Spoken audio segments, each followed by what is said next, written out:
y eso a su vez la hace algo difícil de comprender, pero a su vez la hace también muy fácil de diagnosticar debido al alto flujo de información que presenta, pero vamos a ver que también hay ciertas limitaciones en cuanto a su tratamiento y su diagnóstico.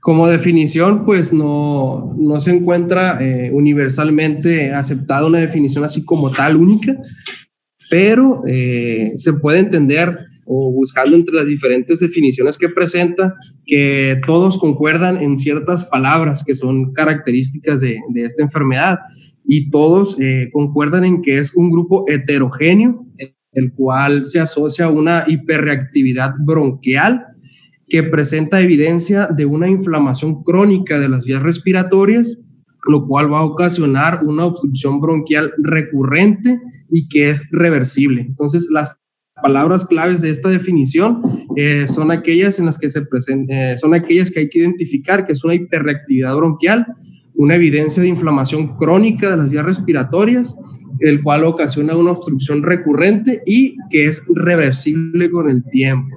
Entonces, son los datos claves de una definición de asma.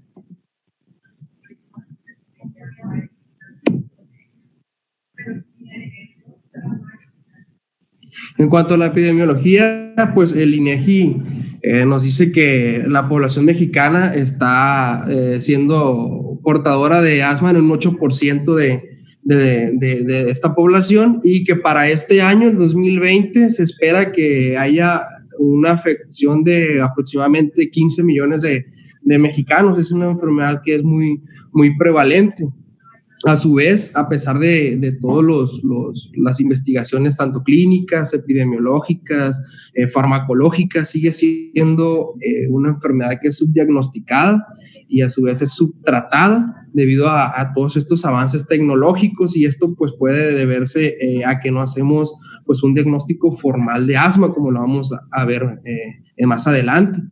Y pues también de todas las enfermedades respiratorias que fueron presentadas, de acuerdo a la Dirección General de Información de Salud, el asma corresponde al 20% de todas estas, y en México corresponde con una mortalidad del 0.03%. Hay más información en cuanto a la epidemiología mexicana, como que la edad más prevalente en los mexicanos es de los 0 a los 14 años. Y hablando en cuanto a su fisiopatología, pues el asma es una enfermedad que presenta una heterogeneidad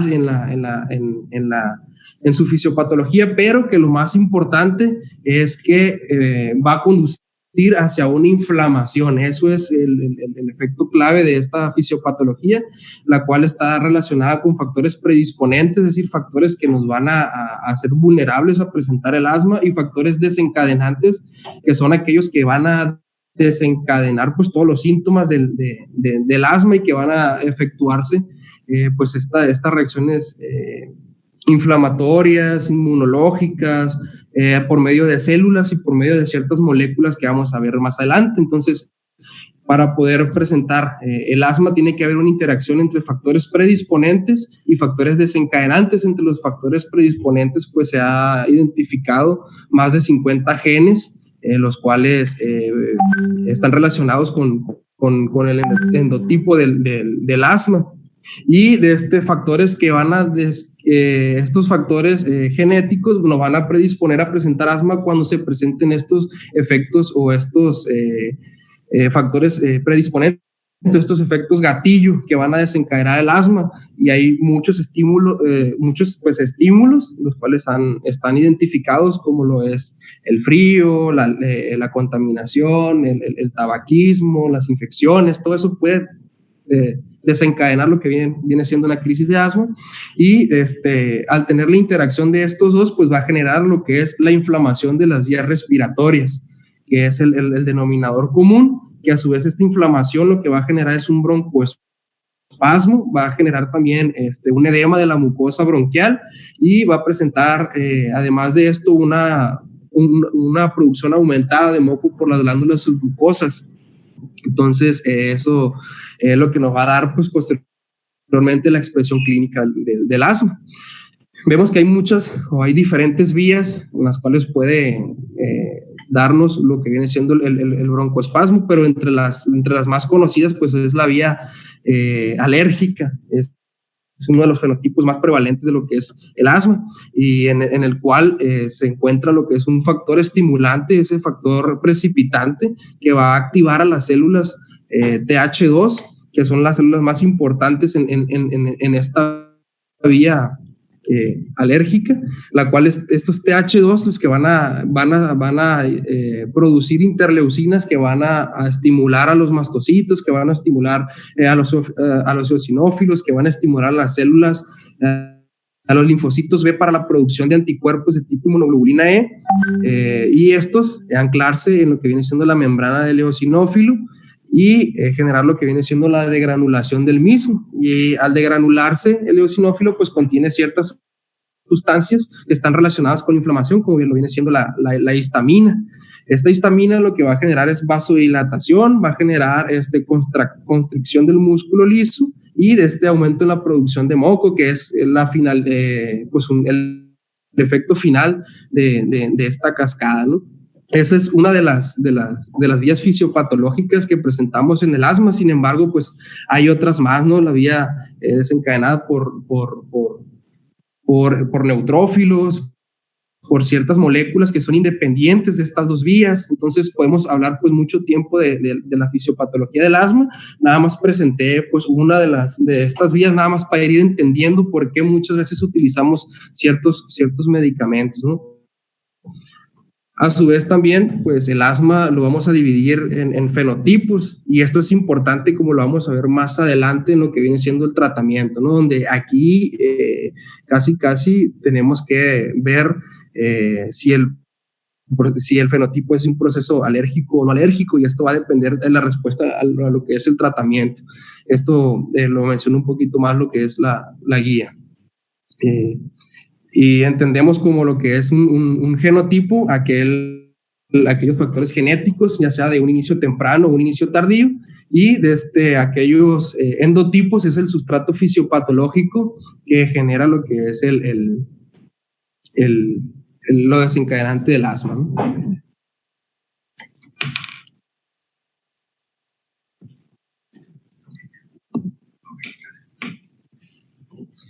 Y aquí pues pongo otra tabla de los efectos, de los factores precipitantes o de los efectos o aquellos desencadenantes del asma, nada más para destacar esto, que hay fármacos en los cuales van a estar relacionados con la exacerbación del asma, y que estos medicamentos pues son muchas veces de uso común, como lo vienen siendo los AINES, como lo viene siendo la aspirina.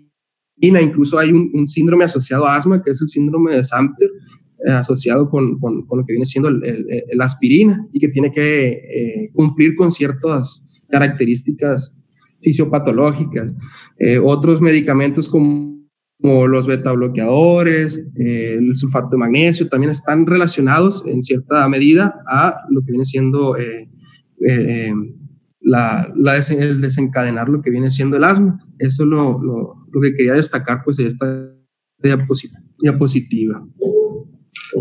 Además de todo esto, la presentación clínica o la expresión clínica del asma nos da de manera teórica un cuadro clínico característico que está compuesto por sibilancias, por tos crónica, por disnea, por dolor torácico. Muchas veces nos van a decir o nos van a preguntar si hay una triada característica del asma, que pues en realidad estos síntomas respiratorios, cualquier otra enfermedad que afecte lo que es el aparato respiratorio, pues nos puede dar esta expresión clínica. Pero aquí hay algo muy, muy importante, y que esto es lo que nos va a hacer sospechar fuertemente en asma, que es todos estos síntomas tienen un curso crónico. Sí, eso es unas palabras que es un curso crónico y que presenta exacerbaciones episódicas, es decir, que el paciente va a tener episodios libre de síntomas y con síntomas. Eso es lo característico de la presentación clínica. No tanto es el peso de los síntomas que presenta, sino que esos síntomas están relacionados con un curso crónico y que el paciente va a estar con episodios asintomáticos y con episodios sintomáticos. Eso es lo más destacable de esto. También nos mencionan que para hacer sospecha en cuanto a los síntomas, se deben presentar por lo menos 2 para que nosotros sospechemos fuertemente en lo que viene siendo asma, y esto lo vamos a ver más adelante al momento de hacer el diagnóstico, ¿no? La exploración física también nos va a arrojar ciertos datos importantes que hay que tener en cuenta pues, en los pacientes con asma. Y en la exploración física podemos denotar signos y síntomas que son de gravedad y de no gravedad. Los de no gravedad, pues un paciente que nos va a llegar pues, a la consulta, donde vamos a encontrarlo con sus sibilancias, vamos a encontrar con una fase expiratoria prolongada debido a esa dificultad para expulsar el aire. En un paciente que tenga, pues en contexto de atopia, lo vamos a encontrar con su exantema característico, con un historial de rinitis, vamos a encontrar también que se cuenta con pólipos nasales, ¿no? Un componente un poco más extrarrespiratorio. Y nos va a también dar datos sobre la gravedad con la que se está presentando el asma. Puede llegar pues un paciente taquipneico, con aleteo nasal, con respiración oral, con tiraje intercostal, ya hablándonos de una dificultad respiratoria, ¿sí? Nos va a llegar pues taquicárdico, nos va a llegar incluso hasta con un silencio auscultatorio, en el cual nos habla pues que hay un broncoespasmo tan intenso que está dificultando tanto la entrada como salida de aire. Entonces muchas veces el no escuchar nada en un paciente con dificultad respiratoria pues nos habla de gravedad, ¿no?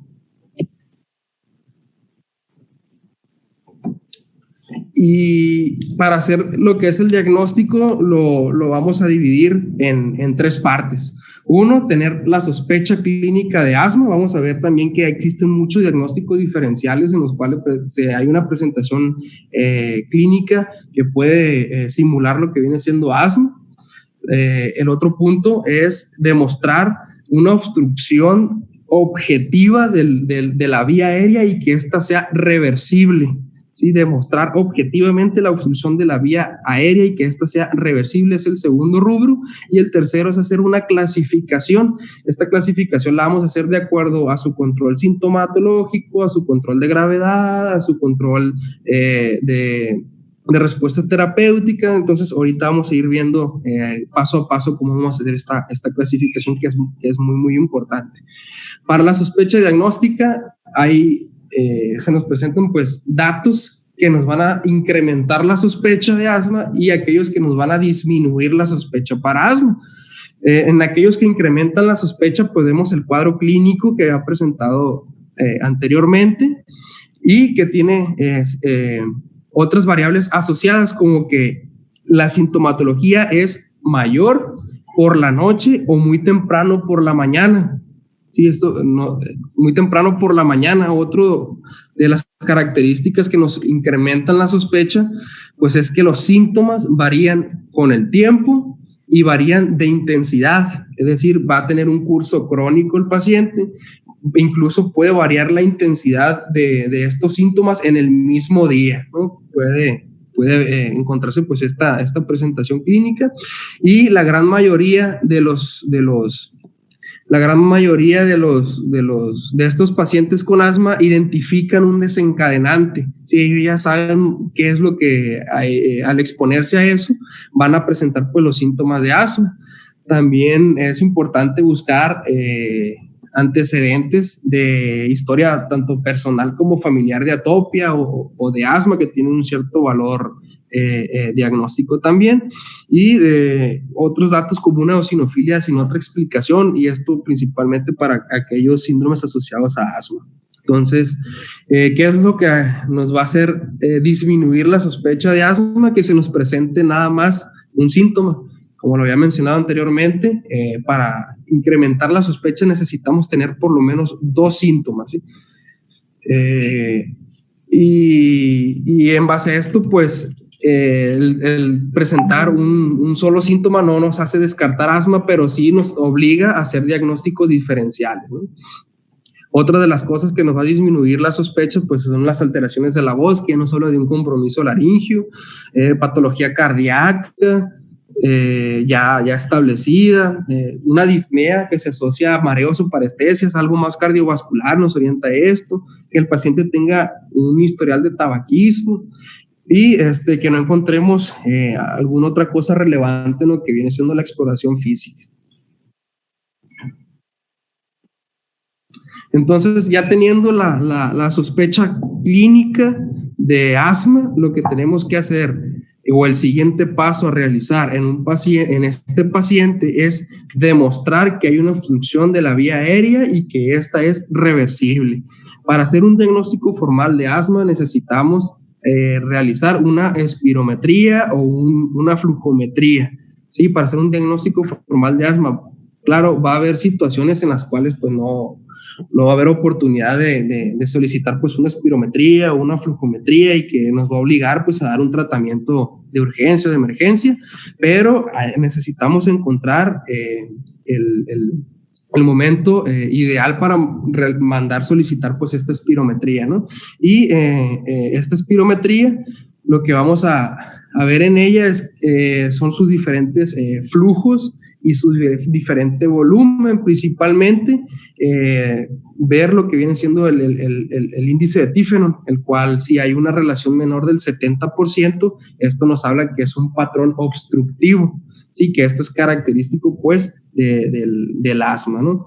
Y lo que viene siendo el volumen expirado forzado en el primer segundo, que es el BEF1, también es importante detectarlo debido a que nos va a hablar de gravedad y nos va a clasificar también, nos va a ayudar en la clasificación pues del asma, el cual también es importante para ver en qué paso en el tratamiento le vamos a dar. Entonces, lo que hay que identificar pues viene siendo que la capacidad vital, el índice de Tifenon sea menor del 70%, menor de 0.7. Y nada más para explicar lo que vienen siendo las curvas características en una espirometría en un paciente con asma, vamos a ver que en una persona normal, va a presentar al momento de la expiración forzada,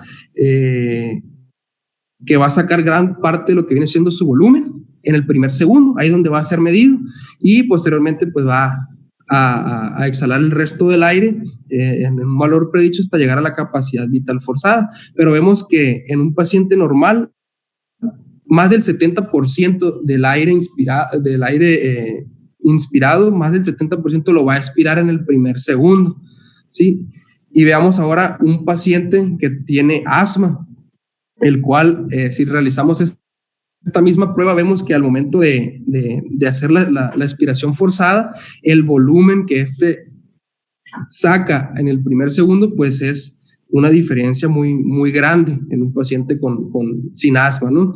Entonces, ¿de qué nos habla esto? Pues un patrón obstructivo. Dicho en otras palabras, un patrón obstructivo es aquella enfermedad pulmonar donde el aire entra bien, pero no sale, o tiene dificultad para salir. Entonces, aquí pues con esta curva, más o menos intentamos explicar pues ese patrón obstructivo, ¿no? También en la espirometría se documenta que hay una curva flujo-volumen con una concavidad debido a esa dificultad que tiene lo que es el aire al momento de la expiración. Entonces aquí, como habíamos comentado, un índice de Tifenon menor del 70% pues nos habla ya de un patrón obstructivo, haciéndonos pues un gran apoyo para lo que viene siendo el diagnóstico, y va a variar también este mismo resultado de acuerdo a la guía que leamos. Por ejemplo, en la guía GINA dice que con un valor menor del 80% o 75% ya nos hace el diagnóstico de asma. Sin embargo, la guía GUIMA, que es una guía mexicana, dice que con el 70% ya podemos hacer pues un diagnóstico de asma, y que este mismo índice se va a ajustar de acuerdo a la edad, ¿no?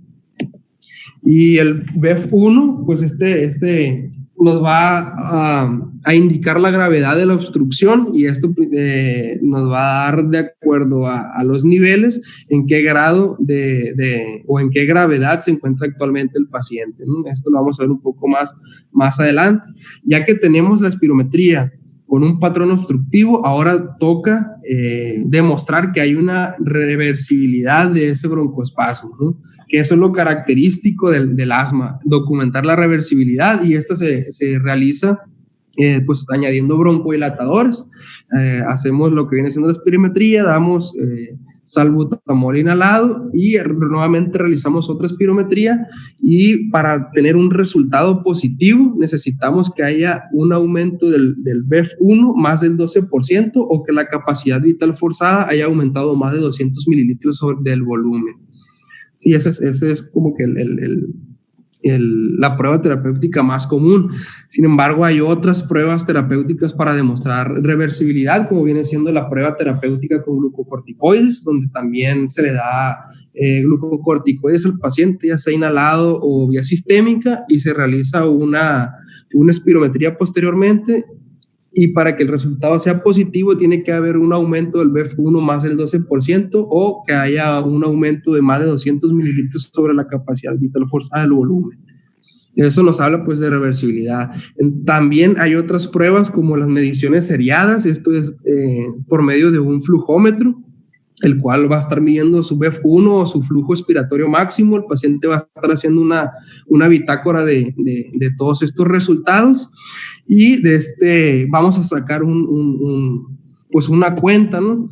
Y esta cuenta es documentar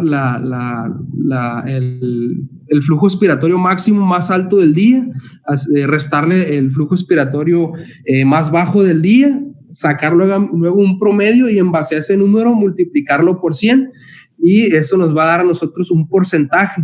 Si ese porcentaje es arriba del 20%, nos está hablando que hay una variabilidad, entonces la prueba es positiva, ¿sí?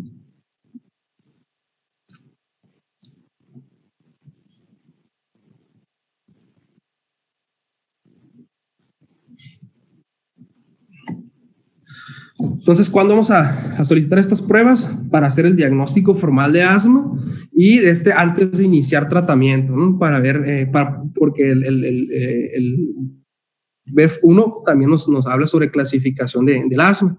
¿Y cuándo no la vamos a realizar? Cuando el paciente se encuentre con una infección, que minutos previos antes de realizar la espirometría presente haya consumido o administrado broncodilatadores, el paciente esté en un tratamiento con glucocorticoides. Ahí vamos a esperar y buscar el momento ideal para solicitar esta espirometría. Y hay otras pruebas también, las cuales tienen una indicación precisa, que es cuando la espirometría nos sale normal o nos sale el límite cerca de lo normal, es decir, que nos dé ahí una duda diagnóstica.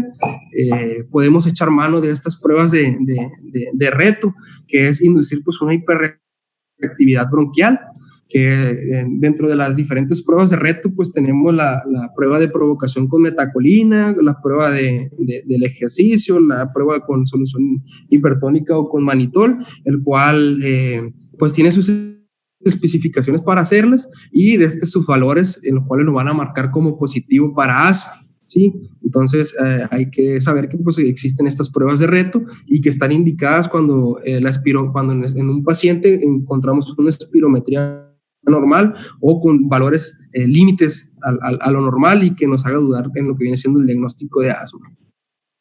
Hay otras pruebas que también podemos realizar, las pruebas de alergia, principalmente para hacer diagnóstico del fenotipo, si es un fenotipo alérgico o un fenotipo no alérgico, y esto va a impactar al momento del tratamiento porque hay terapias que van dirigidas hacia ciertas inmunoglobulinas, hacia ciertos anticuerpos, y que los pacientes pues van a presentar o se van a beneficiar sobre este tratamiento. Entre las pruebas de alergia pues son las pruebas cutáneas, el test de Prick, solicitar inmunoglobulinas específicas para alergenos y el conteo de eosinófilos séricos. Aquí quiero recalcar que el conteo de eosinófilos séricos es importante porque impacta en lo que viene siendo la gravedad del asma, ¿no? Cuando se encuentra por encima de estos valores presentados. Y otra de las pruebas, pues, es el óxido nítrico inhalado, el cual en hospitales de tercer nivel se puede considerar una prueba confirmatoria de asma. Esta nos va a medir la actividad de eosinófilos a nivel sérico y a nivel de la mucosa bronquial, y esta nos va a servir también para los pacientes con monitoreo y la respuesta a glucocorticoides, ¿no? Entonces, lo más importante es que esta prueba puede ser diagnóstica nada más en el tercer nivel. Echar mano también de otras pruebas de diagnóstico, como es la radiografía y la gasometría. No son pruebas diagnósticas, ¿no? Pero son pruebas indirectas que nos van a hablar también sobre gravedad. Lo más frecuente es que se encuentre una radiografía normal, pero más que nada esta se utiliza para hacer diagnósticos diferenciales. Ese es uno de los principales motivos o las principales indicaciones para solicitar una radiografía en un paciente con asma. Y la gasometría arterial, pues cuando se nos presenta un paciente con dificultad respiratoria, hacemos una gasometría, el resultado más frecuente, pues una alcalosis respiratoria, debido a que el paciente está taquipnéico y está barriendo CO2, pero va a haber ocasiones donde esa dificultad respiratoria es tan importante, donde el paciente tiene ya una fatiga de los músculos respiratorios, o que el broncoespasmo es tan severo que va a empezar a retener CO2 y se nos va a demostrar como una acidosis respiratoria. Es decir, un paciente con asma, dificultad respiratoria y acidosis respiratoria nos indica pues mal pronóstico, ¿no? Nos indica que el paciente va a necesitar de manejo avanzado de la vía aérea. Y en esta diapositiva intento poner los diagnósticos diferenciales que vamos a tener con el asma. Yo sé que me quedo corto con todos los diagnósticos diferenciales que podemos hacer para el asma. Sin embargo, la idea es ver todos aquellos diagnósticos en los cuales pueden simular esa sintomatología de asma y que tenemos que tomar en cuenta a qué pacientes vamos al momento de estar haciendo lo que es el diagnóstico diferencial. Aquí les dejo esta diapositiva para que vean pues todo la lista de diagnósticos que hay que hacer, de diagnósticos diferenciales, ¿no? Y esta tabla es muy importante porque esta tabla nos va a ayudar a la toma de decisiones. Como les comentaba anteriormente, va a haber ocasiones en las cuales no vamos a poder solicitar una espirometría, sea por falta de infraestructura, porque el paciente llega a urgencias y pues esa condición pues no lo va a hacer apto para realizar una espirometría. En este caso vamos a echar mano sobre la probabilidad de tener asma. Si nosotros tenemos una probabilidad alta de tener asma y no podemos realizar ya sea una espirometría, una flujometría podemos iniciar rápido con lo que es el tratamiento, ¿no? Sin necesidad de realizar alguna otra prueba que demuestre obstrucción de la vía aérea. El reto pues ya comienza cuando los pacientes tienen una probabilidad probable de tener asma, en el cual al momento de realizarles estas pruebas podemos documentar que si el paciente tiene nada más obstrucción del flujo de aire y tiene una clínica compatible con el asma, podemos iniciar tratamiento sin hacerle una prueba de reversibilidad, ¿sí? Nada más con una clínica probable y que nos dé un patrón obstructivo en la espirometría. En dado caso de que el paciente tenga una probabilidad de tener asma y tiene una prueba de reversibilidad positiva, pues iniciamos el tratamiento, se hace un diagnóstico formal de asma. En dado caso de que el paciente pues nos dé una prueba de reversibilidad negativa, un patrón ahí o una espirometría normal, hay que hacer diagnósticos diferenciales o realizar otras pruebas de broncoprovocación, debido a que nos podemos estar enfrentando a otra patología y no estamos dando el tratamiento adecuado para en dado caso de que no sea asma. Y en dado caso de que el paciente tenga una poca probabilidad de asma, estamos nosotros obligados a hacer la espirometría y la prueba de reversibilidad, debido a que, como les comentaba, tenemos que hacer diagnósticos diferenciales, a ver si no nos estamos topando pues con otra enfermedad. Y para hacer una clasificación del asma, esta clasificación creo que es la más completa, debido a que aquí se nos mencionan los síntomas que tiene el paciente, y espirométricamente también nos está clasificando el paciente en qué grado o qué gravedad de la obstrucción presenta. Sí, esta clasificación pues lo dividen en leve, moderada y severa de acuerdo a su control. Y este control nosotros lo vamos a realizar o vamos a clasificar al paciente con estas preguntas, con lo que es el test de control de asma, en la cual le vamos a dar este cuestionario al paciente. El paciente va a contestar cada una de las preguntas, le va a dar una numeración de acuerdo a lo que se le pregunte, y nosotros al final vamos a hacer una puntuación final, una puntuación total que nos va a dar un número, y en base a ese número nosotros vamos a clasificar al paciente de manera cuantitativa si tiene un buen control, un mal control o está pobremente controlado, ¿sí? Y en base al control sintomático, ya que lo hayamos clasificado en un paciente bien controlado, parcialmente controlado o no controlado, de esto va a depender también dónde vamos a iniciar el tratamiento y con qué medicamento se va a beneficiar el paciente, y si tiene alto riesgo de presentar una exacerbación y llevarlo a lo que es la consulta de urgencias. Y siempre valorarles el riesgo futuro de presentar una exacerbación. Para esto pues vamos a tener realizar espirometrías de manera seriada para ver la capacidad vital pulmonar, identificar los factores de riesgo modificables que tiene el paciente para evitar que se presente pues esta exacerbación. Con estos factores de riesgo pues hay que identificarse, debido a que el tener uno o más de estos factores aumenta el riesgo de presentar pues una crisis asmática. También hay factores de riesgo no modificables y efecto que presenten pues también los medicamentos. Entonces el riesgo futuro es importante identificarlo, debido a que esto podemos nosotros predecir si el paciente va a tener una exacerbación.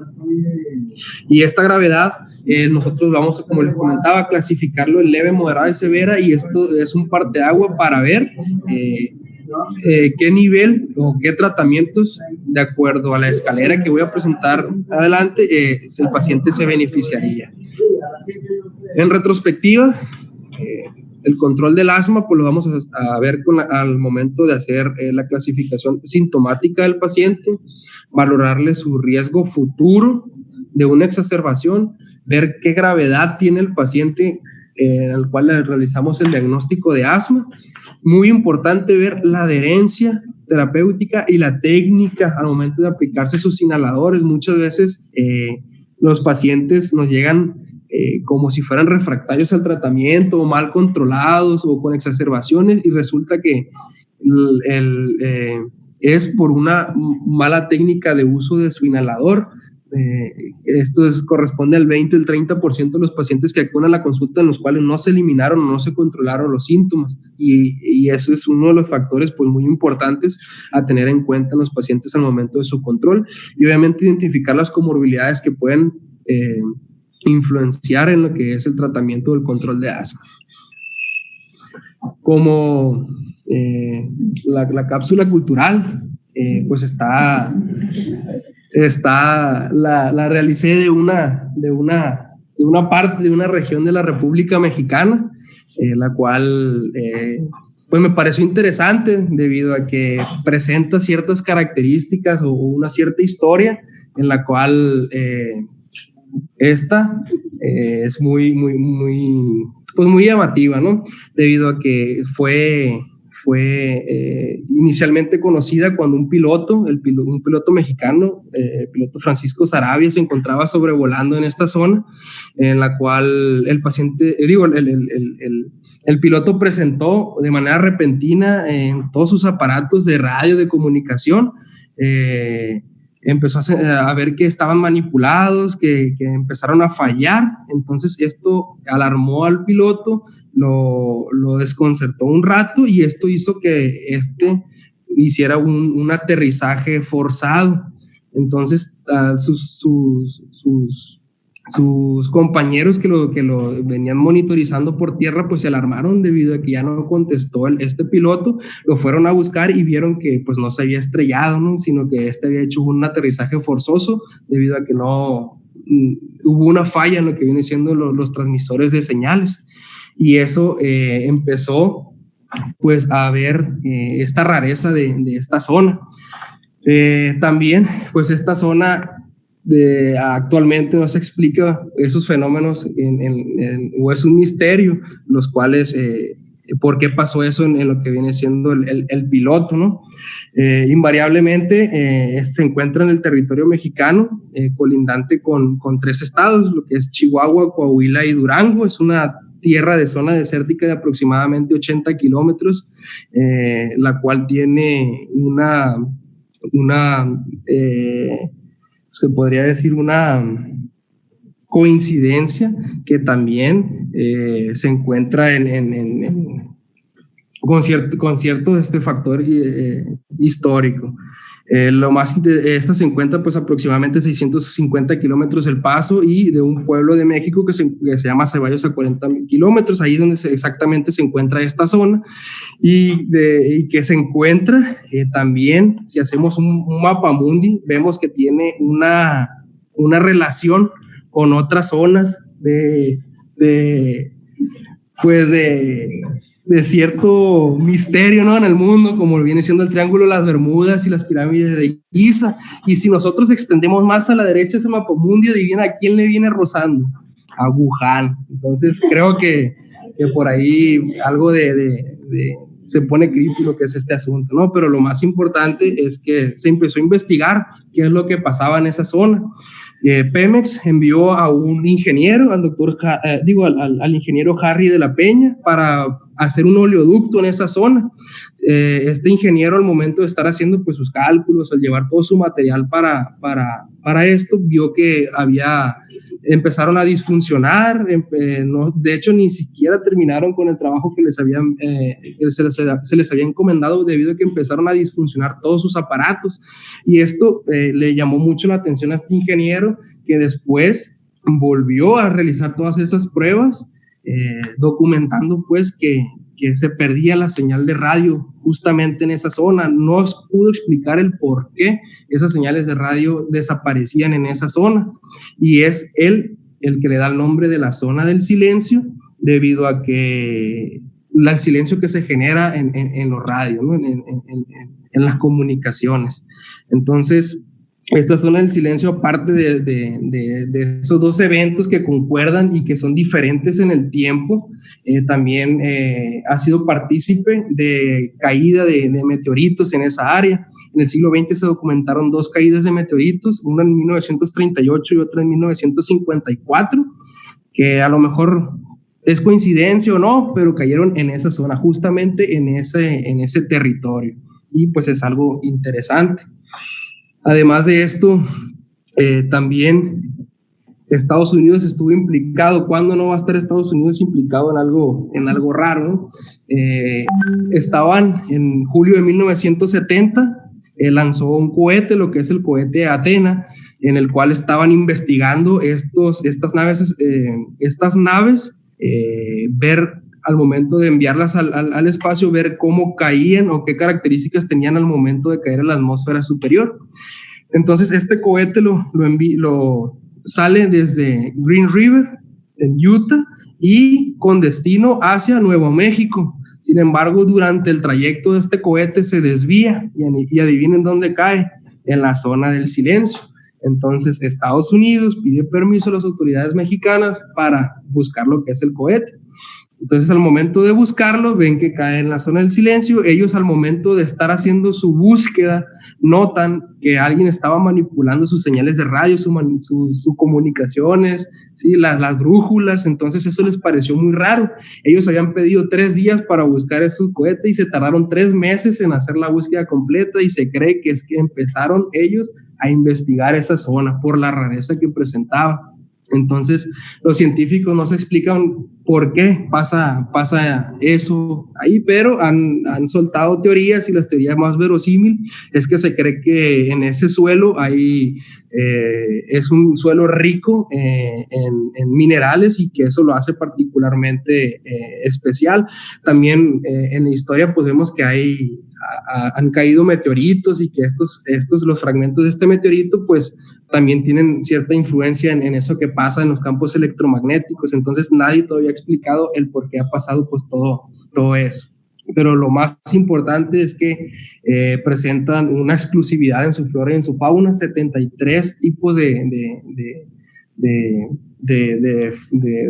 especies de flora han sido identificados, nada más que aparecen en esa zona, a diferencia de todo el resto de México, y que nada más en esa zona se encuentra lo que es la tortuga del desierto. En ninguna otra parte de México la podemos encontrar. Entonces creo que es un lugar interesante que se encuentra pues en nuestro territorio, y que no muchos sabíamos. Entonces, que les sirva de algo. En cuanto al tratamiento, tenemos dos objetivos. Es, uno, alcanzar un buen nivel de control sintomatológico con el paciente, y dos, minimizar el riesgo de exacerbaciones que tiene. Esos son los objetivos más importantes del tratamiento. Las guías recomiendan que antes de iniciar un tratamiento farmacológico hay que iniciar también con un tratamiento no farmacológico, buscar aquellas acciones que mejoren el estado de salud del paciente, debido a que hay muchas ocasiones en las cuales identificamos esos desencadenantes del asma, y son aquellos los que hay que evitar. Todas aquellas acciones que induzcan lo que es el asma, pero también hay otras que hay que practicar para evitar pues o para ayudar a un buen control del asma del paciente, que como vienen siendo pues todos estos ítems. También se encuentran acciones que no hay evidencia que mejoren, pero que se utilizan, y pues eso ya queda a criterio de cada médico, ¿no? Y siempre que vamos a iniciar un tratamiento hay que realizar o hay que aplicar el ciclo del control sintomático en los pacientes, es decir, hacerles su diagnóstico, evaluarlos, ver el control de sus síntomas, la técnica con la cual va a utilizar sus medicamentos, la adherencia que va a tener el paciente, y ajustar el tratamiento de acuerdo a todo ese historial que hicimos, darle su medicamento para el asma de acuerdo a lo que más lo beneficia al paciente, las estrategias no farmacológicas previamente comentadas, y los factores de riesgo modificables. Ya que reajustamos el tratamiento, hay que revisar la respuesta que tenemos con ese medicamento, ver el control sintomático del paciente, si tuvo o no exacerbaciones, los efectos secundarios de los medicamentos, que a pesar de ser inhalados no están exentos de presentar efectos secundarios. Y revisada ya la respuesta, volvemos a evaluar y hacemos nuevamente pues todas estas checklists para ver o buscar lo mejor para el paciente. Y ya que tenemos hecho el diagnóstico del asma, ahora sí, vamos a ver qué tratamiento es con el que el paciente va a presentar. Bueno, es pues qué tratamiento es el que le corresponde, ¿no? Muchas veces le hemos visto pues esta tabla en la cual se nos mencionan como una escalera, pero no funciona como tal. Sí puede ser como una escalera, pero lo más importante es ver la sintomatología del paciente y ver en qué paso ese paciente va a caer, es decir, como un ascensor. Va a haber ocasiones en las que el paciente tenga una sintomatología más florida y que va a ser insuficiente tratarlo nada más con un medicamento, sino que va a ser candidato ya a un paso 3, por ejemplo, de manera inicial, y estando en este paso 3 puede escalar o puede desescalar este tratamiento. Entonces, ¿qué pacientes son candidatos a cada uno de los pasos? Bueno, pues para el paso 1 es candidato aquel paciente el cual tiene síntomas menos de 2 veces al mes, que no tiene despertares por asma, que no cuenta con factores de riesgo y que no ha tenido exacerbaciones en el último año. Ese es el paciente que se va a beneficiar con el paso 1, que es el tratamiento con un corticoide inhalado con formoterol a dosis baja, nada más por razón necesaria. Aquí es importante destacar que en las guías pasadas se utilizaba como tratamiento en el paso 1 de elección los que son los beta-agonistas. Actualmente ya se cambió, o la recomendación ya cambió, a dar un tratamiento con corticosteroides inhalados y un LABA. Y esto es debido a que se hicieron estudios, los estudios Sigma 1 y Sigma 2, los cuales evaluaron la respuesta que tiene el paciente al momento de usar un SABA con un corticoide inhalado y formoterol, en el cual se vio que los pacientes que utilizaban glucocorticoides tenían una mayor broncoprotección que los pacientes que no utilizaban SABA, debido a que aquellos pacientes que utilizan SABA tenían mayor riesgo de exacerbaciones, y esto es porque disminuye su efecto de broncoprotección, ¿no? Es decir, un ejemplo, el paciente que utilizaba nada más SABA presentaba los síntomas y se aplicaba su aerosol. En el transcurso del día volvía a presentar síntomas y se aplicaba otra vez su aerosol. Durante el mismo día volvía a presentar síntomas y se aplicaba.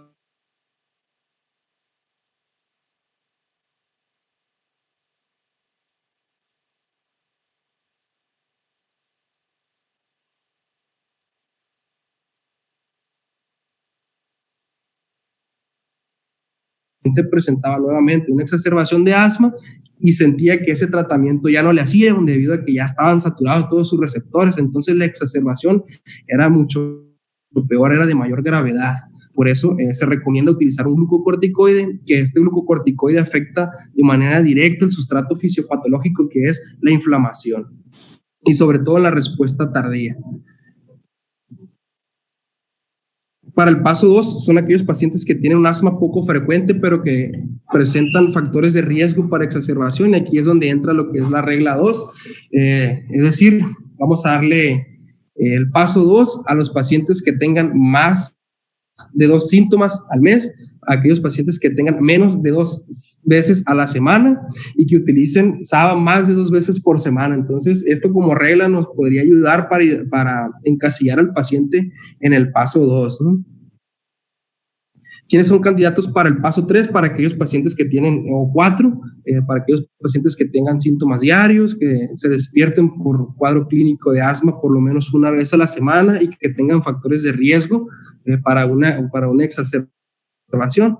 Vemos que en el paso 2, los pacientes, aquí se continúa todavía la recomendación de dar un corticoide inhalado asociado a un agonista de larga duración, como lo que es el formoterol. En este mismo estudio se tomó el formoterol como el indicado debido a su farmacopea, su farmacodinamia que tiene este medicamento, que es un fármaco que tiene un inicio de acción muy corto, generalmente los 3 minutos, pero que tiene una duración de su efecto de hasta 12 horas. Entonces lo hace muy, muy rentable en este tipo de pacientes, debido a que el control sintomático lo hacen rápido con un beta-agonista, y están yugulando lo que es la respuesta inflamatoria con un corticoide. Entonces eso lo hace especial o indicado en el paso 2. Bueno, el paso 3 es dar igual dosis bajas de corticoides inhalados junto con algún otro beta-agonista de acción larga, ¿no? También podemos dar como alternativas la dosis intermedias de glucocorticoides, y esto asociarlos con un antagonista los receptores de leucotrienos. Estos antagonistas de los receptores de leucotrienos, los pacientes que son candidatos a dárselos son aquellos que tienen un componente alérgico. Ellos son los que se benefician de este tipo de tratamiento. Sin embargo, el añadirlos esta terapia no es superior a la de glucocorticoides con formoterol. Y utilizar como un tratamiento de rescate el inhalador de formoterol con un glucocorticoide inhalado también. Para el paso 4 o 5 son aquellos pacientes que, a pesar de haberles aplicado el paso 1, el paso 2, el paso 3, no conseguimos mejorar la sintomatología del paciente, o aquellos pacientes que se presentan con una exacerbación son candidatos ya a esta terapia, que es dar dosis altas de glucocorticoides con un beta-agonista de larga duración. Y aquí en el paso 5 estamos obligados nosotros a investigar investigar el fenotipo del paciente. Digo que hay otras terapias con las cuales se pueden beneficiar los pacientes, como lo es la terapia con biológicos, con omalizumab, con aquellos antagonistas de las interleucinas 5. Son pacientes que se pueden beneficiar de ese tratamiento y que en el paso 5 son pacientes que ya presentan una sintomatología pues muy característica, ¿no? Otra opción de tratamiento recomendada pues es iniciar con glucocorticoides vía oral, dar un ciclo corto de glucocorticoides y posteriormente reevaluar al paciente y ver en qué paso ubicarlo, ¿no? Siempre pues teniendo en cuenta en cada uno de los escalones una terapia de rescate, es decir, vamos a dar una terapia de mantenimiento y una terapia de rescate. Y el siguiente paso pues es revalorarlo, ver hacer lo que es el ciclo sintomático que habíamos mencionado, valorar el riesgo futuro de presentar una exacerbación, la respuesta terapéutica inicial, todo esto conforme a las citas que le vayamos poniendo al paciente, y el control crónico ya también de un paciente con asma, que es lo más importante, ¿no? Ya viendo como de manera general el tratamiento de un paciente con asma crónico, también se nos puede presentar en el servicio de emergencias un paciente que tenga un asma que pueda comprometer la vida del paciente, como vienen siendo sus exacerbaciones, lo cual definen una exacerbación como aquel episodio caracterizado por aumento progresivo de la sintomatología y que está asociada a factores de riesgo como lo que es exposición a agentes, la pobre adherencia terapéutica, factores de riesgo que precipitan la aparición de asma, y que estos episodios se presentan de manera aguda y van a generar una disminución en la función pulmonar. Entonces, aquí es donde entra unas definiciones que es asma grave y asma casi fatal, que van a cumplir con alguno de estos criterios. Asma grave si se cumple con alguno de estos criterios que se muestran en el inciso A, y asma casi fatal si cumple con los del inciso A más uno del inciso B. Eso es lo que vamos a clasificar al asma de acuerdo a la gravedad de la exacerbación. Y esto es importante, ¿por qué? Porque al momento de realizar nosotros el abordaje diagnóstico en urgencias, tenemos que diferenciar si el asma es fatal o en qué gravedad se encuentra, y porque el tratamiento va a variar de acuerdo al tiempo, ¿no? Si nos encontramos ante un paciente que tiene una crisis de asma leve a moderada, aquel paciente, el tratamiento pues va a depender también de su presentación clínica. Aquí lo más importante es que siempre vamos a utilizar 3 cosas en los pacientes con exacerbación. Vamos a utilizar oxígeno, broncodilatadores y corticoides.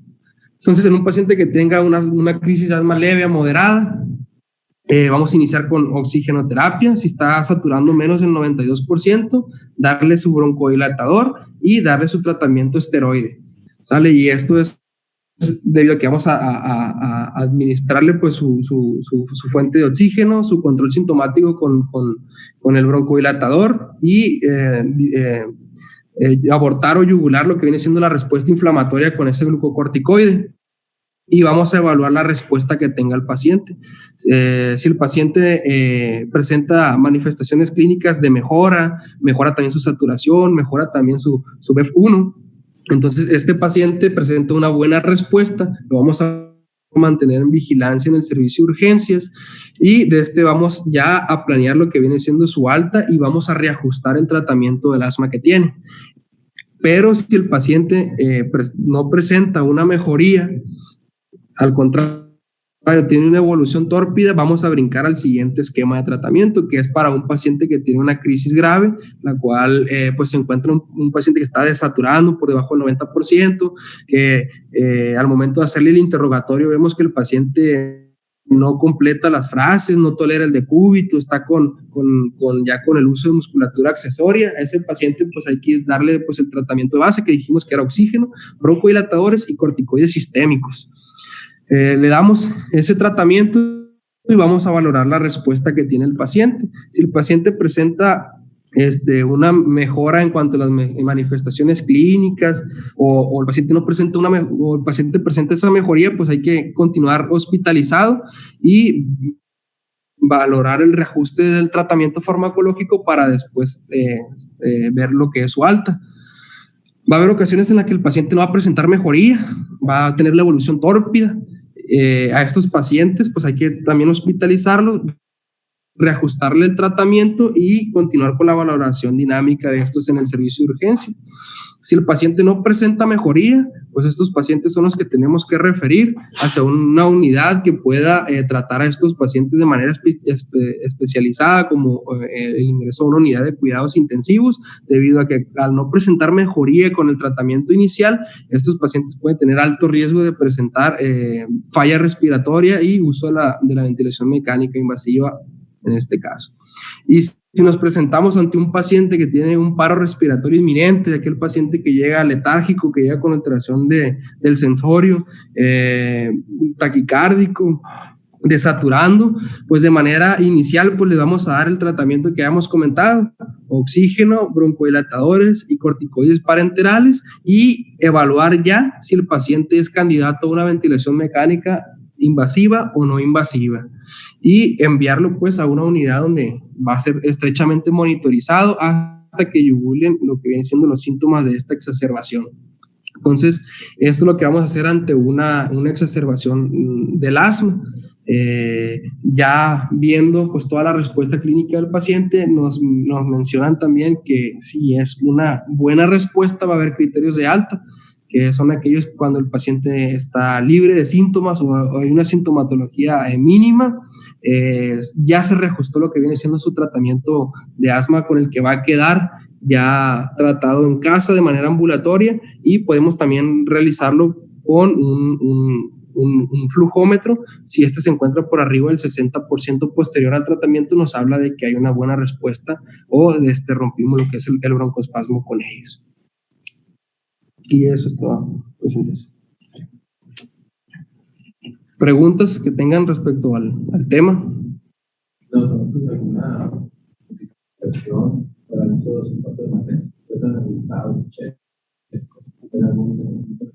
Pues mencionaba que en los pacientes que ya tienen un asma grave o un asma grave, ya se ha dado tratamiento con su broncodilatador, con su corticoide sistémico, y aún así tiene una evolución tórpida, podemos echar mano del sulfato de magnesio como un broncodilatador, ya como última instancia utilizarlo como broncodilatador. Había leído también sobre el sulfato de magnesio inhalado. Dice que de manera inicial los pacientes presentaban mejoría, pero que tiene una paradoja que muchas veces ocasiona un broncoespasmo al momento de administrarlo. Entonces ahí como que quedó dudoso la administración de sulfato de magnesio inhalado. Está comprobado, ¿no? Vas a encontrar algunos estudios que te dicen que sí, pero son estos chicos que no tienen un fuerte valor o una buena base de pacientes para demostrar que sí funciona, ¿no?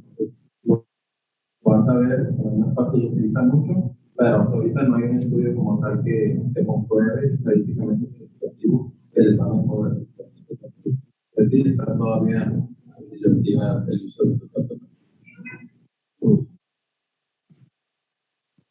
También sobre el uso de los corticosteroides sistémicos. ¿Qué encontró? ¿Se prefiere la vía oral, se prefiere la vía intravenosa, intramuscular? Y si vamos a hacer descadenamiento, y en qué dosis de uso. Pues en la exacerbación o en el control. Pues en la exacerbación, por lo menos esta guía mencionaba que valoráramos nosotros el aplicarlo, ¿no?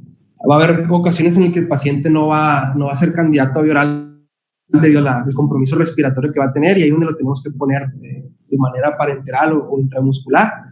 Se supone que tiene que ser en terapias cortas debido a los efectos secundarios que presenta el uso crónico pues, de los esteroides. Hasta exactamente no sé cuánto tiempo es el que se tiene que llevar a los pacientes con una terapia con glucocorticoides parenterales, pero sí, ahí se tiene que valorar la administración de acuerdo al cuadro clínico del paciente. visualizarlo. Lo recomiendo es igual de 5 a 7 días, ¿no? Ya sea de vía, cualquier vía sistémica oral o intravenosa o intramuscular, y de ahí se puede retirar. Si no es mayor a 2 semanas la dosis que está administrando, se puede retirar sin hacer necesario. ¿Alguna otra pregunta? Estoy preguntando sobre la A ver, ¿dónde dice? ¿Qué dice? ¿Cuál fue la primera pregunta? Maya dice, ¿qué opina sobre el cuadriplicar la dosis de corticosteroides en pacientes con exacerbaciones de asma? Se había hablado sobre el aumentar la dosis de glucocorticoides, ¿no? Que pues en este caso era cuadriplicar la dosis con la cual se había iniciado el esteroide en estos pacientes. Se vio que en las exacerbaciones ya establecidas no presentaba ningún beneficio, debido a que ya estaba establecido pues, el proceso inflamatorio. Pero los pacientes que tenían asma leve, un asma moderado o aquellos pacientes que inicialmente o muy tempranamente presentaban algún cambio en su sintomatología, esos eran los que se beneficiaban con el uso de aumentar la dosis de glucocorticoides. Eran los pacientes que se beneficiaban. Pero hasta el momento no ha sido recomendado como una terapia ya formal debido a los efectos secundarios que tienen en las altas dosis de glucocorticoides inhalados.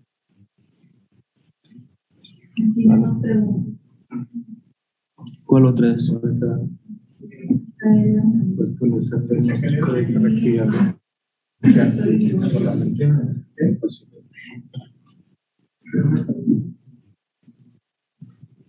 Como diagnóstico.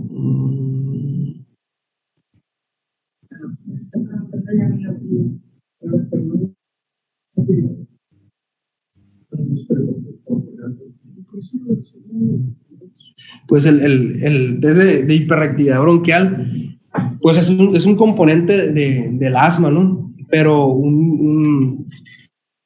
sí podemos echar mano de estas herramientas debido a que pues cumplen con la definición conceptual del asma, una hiperactividad bronquial, pero como tal no me ha tocado ver que digan es un paciente con diagnóstico de hiperactividad bronquial. Pues si el paciente tiene una hiperactividad bronquial y una prueba positiva, eso nos habla de que el paciente pues esté con asma, a lo mejor un asma leve en el cual un patrón obstructivo no está claramente definido, pero si tiene una prueba positiva, eso es diagnóstico de asma también. ¿Qué más?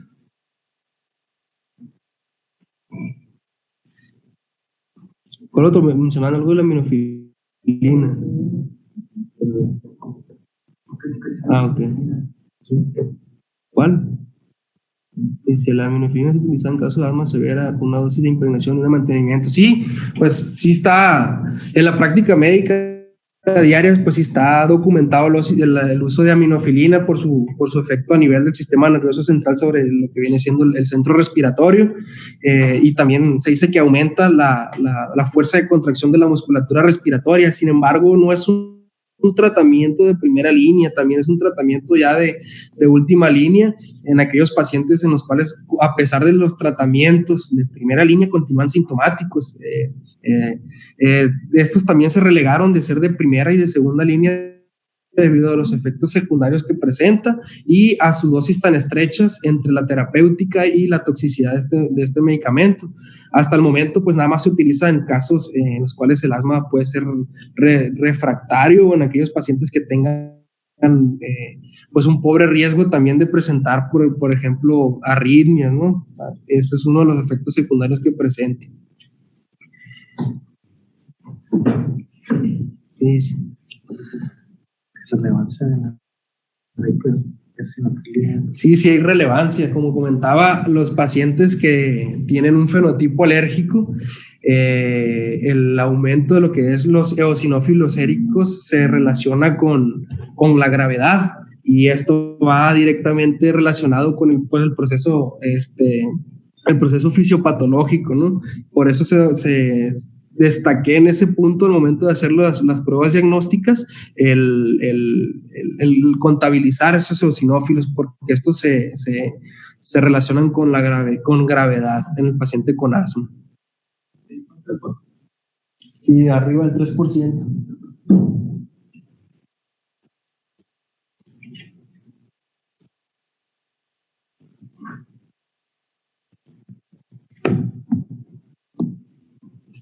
No aparece. Preguntas. ¿Cómo dice que están aquí? Ah, ok. Sí. Hice otra pregunta, dice.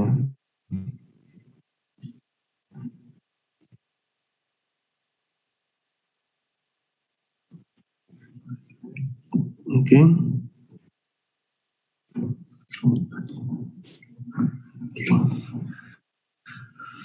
Teoría. No, pues los pacientes que van con asma grave y que requieren ventilación mecánica, pues eso sería en un mundo ideal, ¿no? Aquí vemos que pues muchas veces no pasa eso.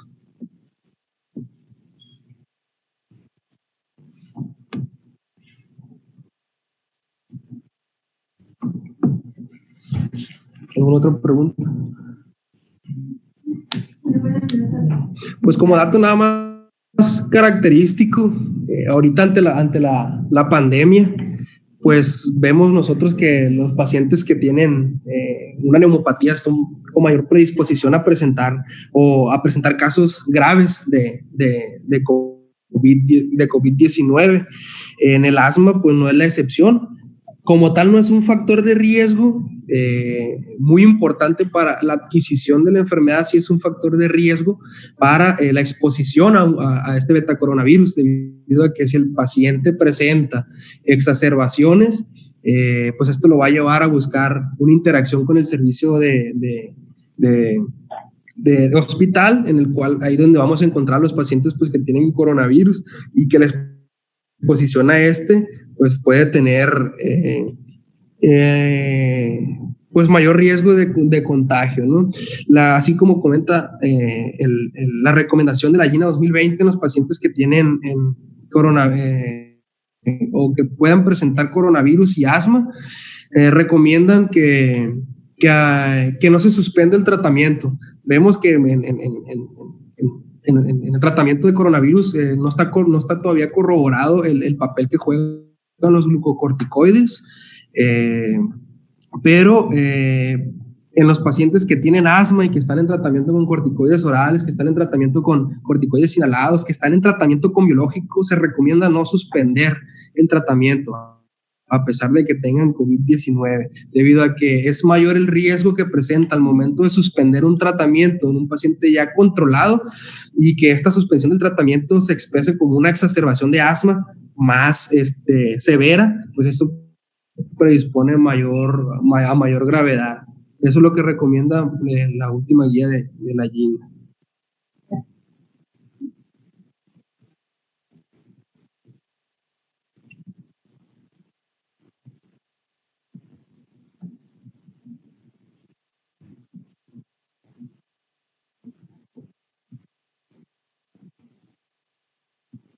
Muy bien.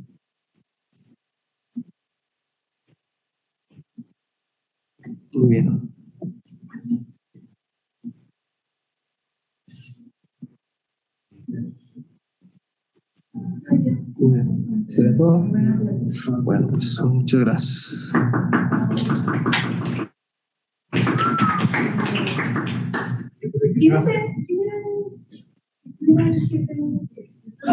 Ah, qué rollo. No te digo. ¿Qué?